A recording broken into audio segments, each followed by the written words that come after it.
If humanity's first space race was a story of high ambition and clashing great powers, then humanity's second space race was an underdog story. Born of a moment in American history when the world's leading spacefarer nation was in need, billionaires and bright minds across industry rose to answer the call. But only one of their beautiful creations could come out on top, and that one was the Dragon. Developed by the SpaceX company under multi-billionaire leader Elon Musk, the Dragon would become the first private vehicle ever to transport astronauts to the International Space Station, and it would be the first to gain the trust of America's NASA space agency and the spacefaring nations of the world. Today, 4 years after its first flight, the Dragon boasts a spotless record of service, 13 crewed spaceflights, 13 successes, and a perfect 50 out of 50 astronauts brought to space and returned home safe and sound. So, today on Astrographics, we're going to take a close look at the world leader in commercial spaceflight to learn just what the Dragon is made of, just what makes it work, and just what its future in space may eventually hold. The spacecraft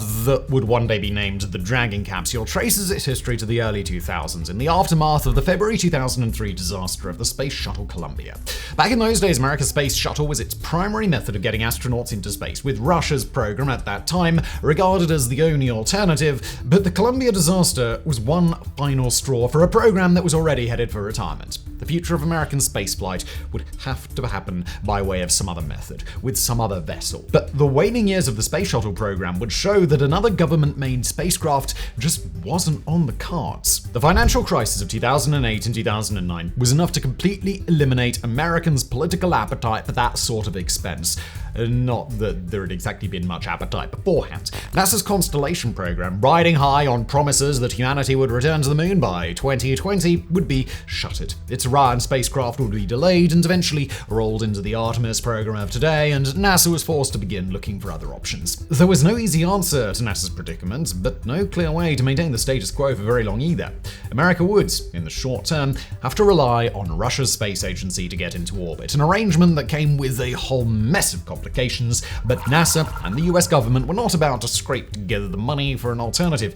Instead, NASA turned to private companies, seizing on the potential for entrepreneurs and forward thinkers to use their own money, their own minds, and their own facilities to succeed where NASA could not. 4 organizations would answer NASA's call in the early 2010s. The Jeff Bezos-funded company, Blue Origin, the billionaire-backed defense contractor, Sierra Nevada, the aerospace giant Boeing, and the new kid on the block, SpaceX, backed by Elon Musk. Now, it's easy for us in today's world, after the Tesla boom of the early 2020s, to forget that good old Elon wasn't always the ultra-rich giga-billionaire that he is today. Back in 2011, when NASA handed out its first round of contracts for its new Commercial Crew Program initiative, Musk hadn't even made the Forbes billionaires list, estimated to have a piddling little net worth that year of some $680 million.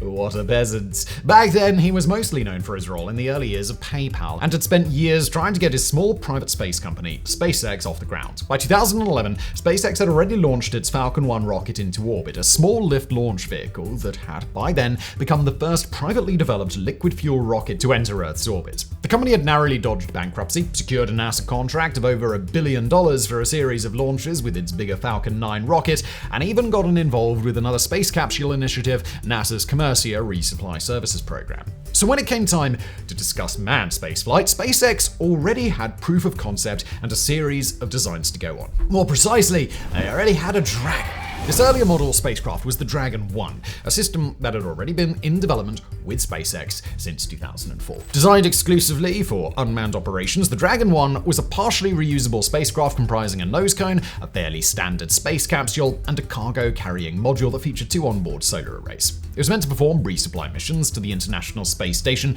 dropping off pressurized or unpressurized cargo loads to the astronauts there before being filled up with trash, unneeded materials, and all other manner of other bits and bobs, and returning to Earth with its cargo hold detached and left to burn up in the atmosphere. By 2011, the Dragon 1 had already made its successful first flight, with a rendezvous and berthing mission to the ISS planned for the following year. That mission too would be successful. But while the Dragon 1 was certainly nice for NASA to have on hand, what the agency really needed was a manned capsule, and it would be SpaceX's job to convert its existing capsule to something astronauts could use, or otherwise just come up with an alternative.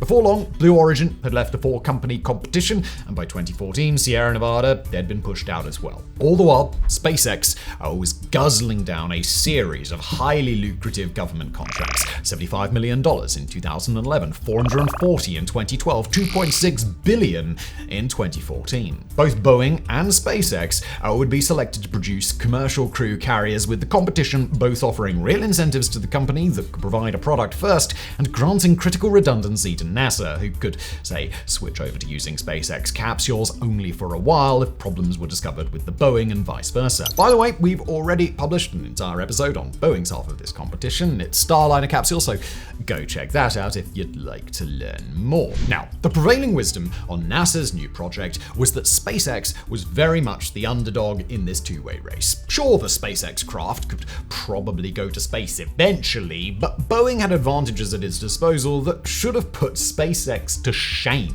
It was a far bigger company with incredible amounts of money to go around and so many ongoing lucrative projects that it could pour some budgetary surplus into a space capsule with ease. It was a company with a far longer history of visits to space, with it and the companies it had bought up having contributed to everything from the Space Shuttle to the X-37 spaceplane to the Delta series of rockets to the ISS itself.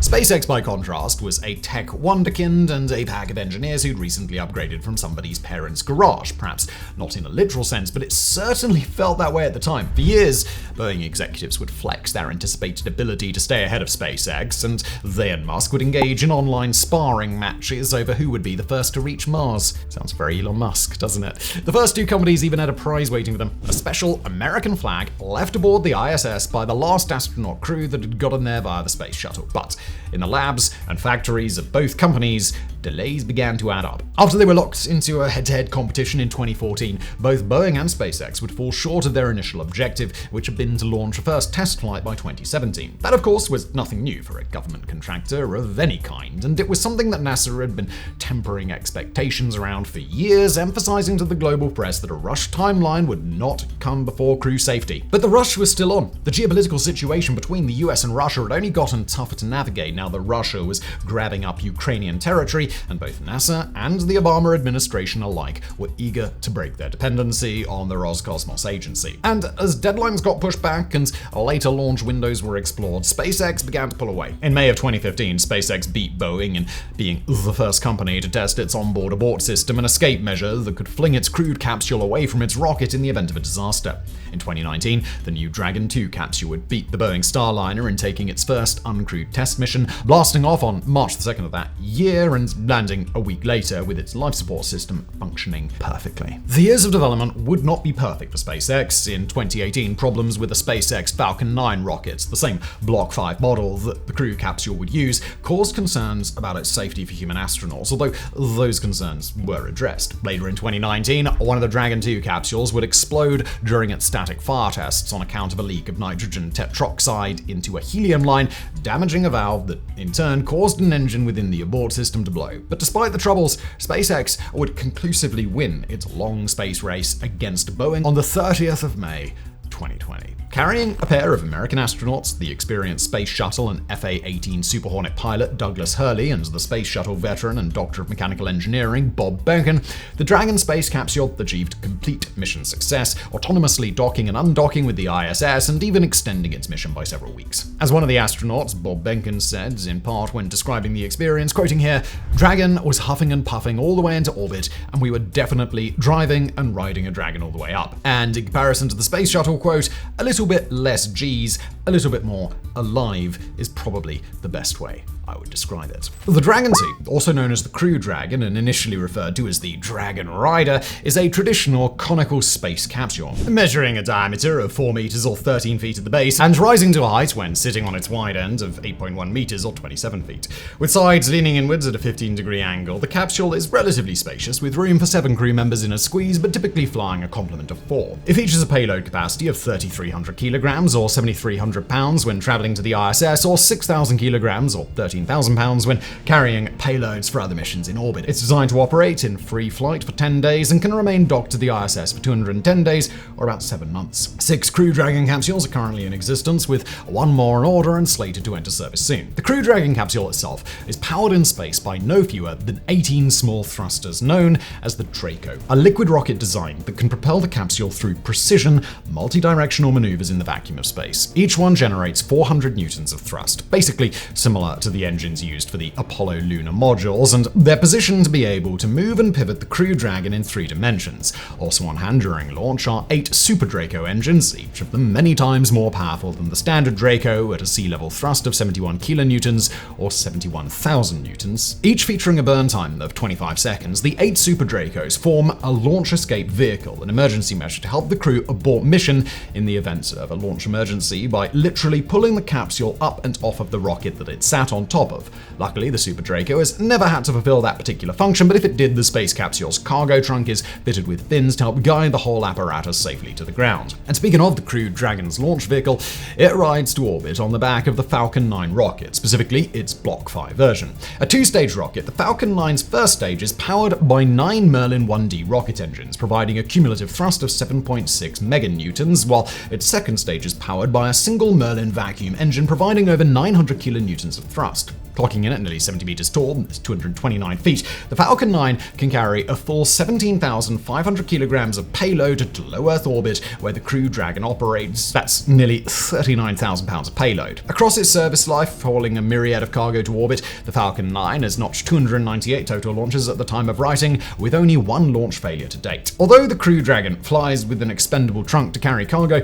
the capsule itself is built to be reused up to 15 times according to SpaceX. Inside, it features a 3-screen modern control panel, plus a toilet for the astronauts on board, concealed with a curtain, of course, and the docking hatch that allows it to berth with the ISS or other compatible targets. Astronauts do have the option to manually fly in and dock with the ISS themselves, but are at liberty to take advantage of the Crew Dragon's fully autonomous docking system, which has proven highly reliable. Those onboard astronauts get custom-fitted spacesuits made from fire-retardant fabric that can protect them in the case of rapid cabin depressurization and provide in-flight cooling. For purposes of re-entry, the Crew Dragon features a heavy heat shield and a series of 6 parachutes to slow it prior to splashdown in the ocean. The expendable trunk is engineered with a covering of solar panels, eliminating the need for deployable arrays and providing power in flight prior to jettison of the trunk. And for Crew Dragon missions that don't require docking, the adapter that the capsule usually uses to dock with the ISS can be replaced by a plexiglass dome, allowing passengers a clear view of the Earth, the ISS, and the cosmos. Then there's the Cargo Dragon, a modern-day update of the older Dragon 1 capsule that started the entire Dragon line. Today's Cargo Dragon works to bring supplies to the ISS like its predecessor, with a total of 3 currently in use. Inside, Cargo Dragons give extra payload space back to NASA by cutting out the seats, flight controls, life support systems, and all the other bells and whistles that are required to support living beings. And instead, they can carry just about anything that NASA would like, so long as it's able to remain at or under payload capacity. The Cargo Dragon, as well as the Crew Dragon, has been lauded for its ability to carry sensitive cargo, including biological and blood samples from astronauts, which are notoriously difficult to preserve during re-entry. Not only that, but SpaceX has proudly touted its Cargo Dragons for so-called extend the lab functionality. This basically allows Cargo Dragons to be fitted as miniature laboratories for use in all manner of experiments that the ISS or future space stations may not have room for. SpaceX has already tested the use of the extend the lab design, which has apparently been quite well received by astronauts on board. Theoretically, the extend the lab setup should be able to dock with anything that features a compatible docking port, meaning that in a worst-case scenario, SpaceX could even design and send to orbit a sort of 2-way docking system to allow a Crew Dragon and a lab version of the Cargo Dragon to berth with each other in an hourglass-shaped mini space station. Finally, there are the Dragon designs that don't yet exist, but that SpaceX has designed and in one case still hopes to put into orbit. First, there's the Red Dragon, a cancelled concept that would have seen uncrewed and heavily modified Cargo Dragon capsules fly to Mars. There, they would have tested the techniques and technologies that would have enabled later human spaceflight to the Red Planet. Unfortunately, that had always later slashed, but in theory, it would have allowed the delivery of payloads of up to 2,200 pounds, or just over a metric ton. Considerably more promising is the Dragon XL, which is, as it sounds like, an extra-large version of the Dragon that would allow the transport of supplies en masse to NASA's planned space station near the Moon, the Lunar Gateway. Capable of traveling far out of low Earth orbit, the Dragon XL is expected to be able to operate remotely and to transport upward of 5,000 kilograms or 11,000 pounds to lunar orbit. It's unclear whether the Dragon XL would ever be designed for orbital re-entry, but as of now, it's expected to dispose of waste by moving into orbit around the Sun and sort of flying through the void forever. On paper, at least, the Dragon XL is able to ride to space on the back of SpaceX's Falcon Heavy rocket, and as of March 2024, the Dragon XL is very much a part of NASA's plan for the early phases of its Lunar Gateway operations. SpaceX would achieve victory with the Crew Dragon a full 4 years before Boeing would send its Starliner into space. And while the better established, better equipped, better funded Boeing company's Starliner has continued to face a myriad of issues both in prep and in orbit, the Crew Dragon has given no such trouble. Not counting its test missions, the Crew Dragon has flown a total of 12 missions to space, all of which are either in progress or are registered as a success. Another 10 are slated to take place before the eventual retirement of the current Crew Dragon fleet, and there's no telling whether NASA may seek to procure more if Boeing's Starliner proves well and truly incapable of doing the job. At the time of writing, the Crew Dragon has brought the citizens of 14 nations to space, and some passengers more than once. The Crew Dragon's first full mission, the aptly named Crew 1, brought 3 American astronauts into orbit alongside one hailing from Japan. The flight would break the record, in the US at least, for the longest spaceflight by a crewed vehicle, smashing through the record previously set by an Apollo capsule while docked to America's first space station, Skylab. In fact, Crew 1 would nearly double that record. That spaceflight went seamlessly and even saw its mascot, a plush Baby Yoda toy, make a very safe journey to the ISS. It's very late 2020 of them, isn't it? 2 missions later, the Crew Dragon didn't dock with the ISS, but took planned charity spaceflight on behalf of St. Jude's Children's Research Hospital. This was the first orbital spaceflight that ever carried exclusively private citizens and flew considerably further from the surface of the Earth than where the ISS orbits. Fitted with its panoramic viewport, the Crew Dragon carried 2 astronauts who, to put it gently, knew how to fly the damn thing. They flew alongside the Voyager's chief medical officer, a woman named Haley Acrono, who had been treated at St. Jude's for bone cancer as a child and gone on to become a physician's assistant, and Christopher Zimbrowski, an Air Force veteran and employee of rival company Blue Origin, who's a passionate children's educator around all things space. The commander of the mission was American billionaire pilot Jared Isaacman, who, in addition to having set some world records behind the stick of a jet and performed in high-octane air shows, also happens to run Dragon International, a company that basically allows its clients to rent a private air force of fighter aircraft. The nearly 3-day mission was a resounding success and was lauded back on Earth for its charitable focus and its boundary-pushing spaceflight. Since then, the Crew Dragon's missions have helped facilitate a wide variety of projects in space. They've advanced research aboard the ISS, they've set records and created new thresholds for private spaceflight, and they've all been a success. Both the Crew Dragon and the Cargo Dragon flights will continue flying until the end of the decade, with the last Crew Dragon flight planned for late 2029 and the last currently forecast Cargo Dragon mission expected to help deorbit the International Space Station once it's decommissioned and begins its fall back to Earth. Whether more will eventually be built and launched, it's as yet unknown,